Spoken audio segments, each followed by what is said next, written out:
সুস্মিতা, আবার একটা নতুন ভিডিওতে তোমাদের সবাইকে জানাচ্ছি স্বাগত। তো আশা করি সবাই টাইটেল অ্যান্ড থাম্বনেল দেখেই বুঝেই গিয়েছো যে আজকের ভিডিওটা গ্রুমিং টিপস নিয়ে হতে চলেছে।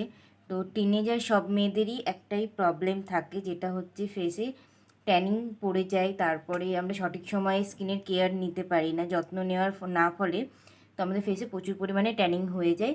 তো সেটাই কিভাবে তোমরা রিমুভ করতে পারো সেটাই আজকে তোমাদেরকে এই ভিডিওর মাধ্যমে শেয়ার করব, স্টেপ বাই স্টেপ শেয়ার করব।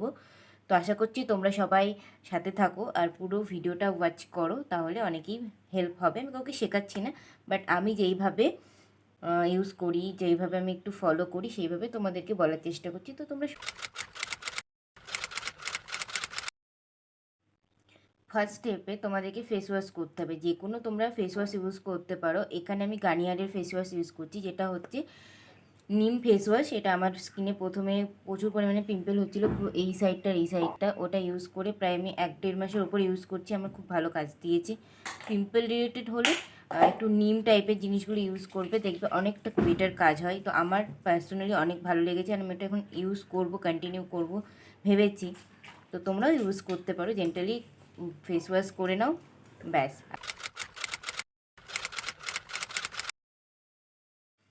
তো ট্যান রিমুভ করার জন্য বিফোর প্রসেস তুমি হচ্ছে ফেস ওয়াশ করার পরে তোমরা হচ্ছে স্টিম নিতে পারো। স্টিম নিলে আমাদের যে নোজের এখানে ব্ল্যাক হেড হোয়াইট হেডসগুলো থাকে সেগুলো কিন্তু ক্লিয়ার হয়ে যায়।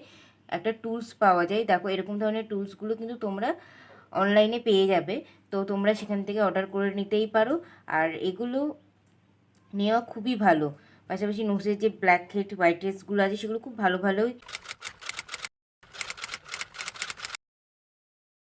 তো থার্ড স্টেজে আছি, যেটা হচ্ছে ফেসিয়াল হেয়ার। তো ফেসিয়াল হেয়ার খুব একটা ভালো, খুবই ন্যাচারাল জিনিস, এটা সবারই হতে পারে।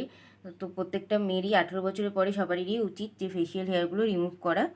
তো এটাতে স্কিনটা অনেকটা গ্লো করে, আর মেকআপ করার আগে ফেসিয়াল হেয়ার রিমুভ করলে মেকআপে সুন্দর হয়। আর তোমরা ট্রাই করতে পারো, আশা করছি ভালো হবে। যারা জানো না কীভাবে করতে হয়, ভিডিও দেওয়া রয়েছে, ভিডিওটা দেখে নাও, তাহলে বুঝতে পারবে।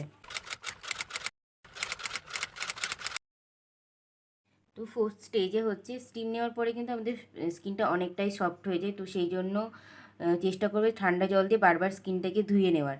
তো এখানে আমরা এবার ইউজ করব হচ্ছে স্ক্রাব করার জন্য আমি এখানে লোটাসের ডিট্যান স্ক্রাবটা ইউজ করছি। এটা খুব ভালো ট্যান রিমুভ করে, আর আমাদের পকেট ফ্রেন্ডলিও। আলতো হাতে স্ক্রাব করবে, ঠান্ডা জল দিয়ে মুখটা ধুয়ে নিতে হবে, ব্যাস। আর কিছু না, 5 থেকে 10 মিনিট, 5 থেকে 10 মিনিট না, 5 থেকে 6 মিনিট যদি একটুখানি আলতো হাতে স্ক্রাব করো, তাহলে দেখবে অটোমেটিক তোমরা 10 থেকে 15 দিনের মধ্যে রেজাল্ট পাবে।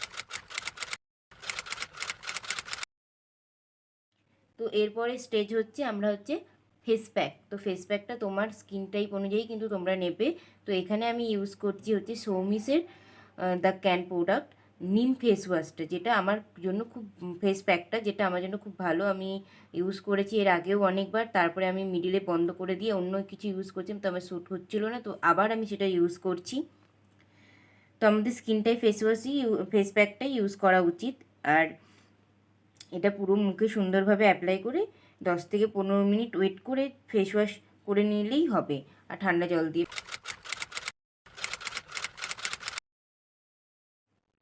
তো লাস্ট অ্যান্ড ভিডিও শেষের দিকেই চলে এসেছি। তো লাস্টে রয়েছে সব কিছু করেছি, তো এবার স্কিনটাকে তো ময়শ্চারাইজ করতে হবে। তো তার জন্য এখানে কি করছি, তো এবার লাস্ট স্টেজে এই ফেসটা ময়শ্চারাইজ করতে ডে ক্রিম আর মাস্ট সানস্ক্রিন ইউজ করতে হবে। আমি এখানে সৌমিসের রিফ্রেশ ক্রিম ইউজ করছি আর নেচারের সানস্ক্রিন ইউজ করছি।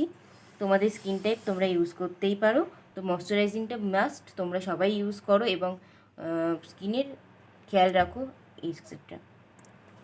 স্কিন টাইপ অনুযায়ী কিন্তু তোমরা ইউজ করতে পারো, কারণ আমার স্কিন টাইপ অনুযায়ী এটা আমার শ্যুট হয়, তাই আমি এটা ইউজ করি। তোমাদের মতন তোমরা ইউজ করতে পারো। জাস্ট আমি তোমাদেরকে প্রসেসটা বললাম, তোমাদের প্রোডাক্ট যেটা তোমাদের শ্যুট হয় সেটাই তোমরা ইউজ করবে, নট আমার কথা শুনে তোমাদেরকে ইউজ করতে। আমি জাস্ট প্রসেসটা বললাম।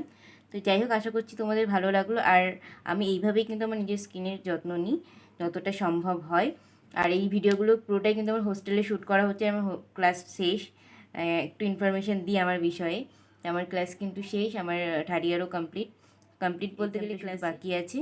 তো যাই হোক, আমার হয়তো এইটাই আমার লাস্ট ভিডিও কলেজের, আর হয়তো যাওয়ার সময় হয়তো একটা ব্লগ পোস্ট করতে পারি। তো সঙ্গে থেকো। তো চলো দেখা হচ্ছে।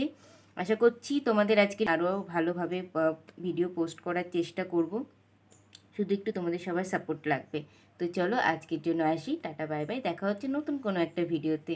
Bye bye.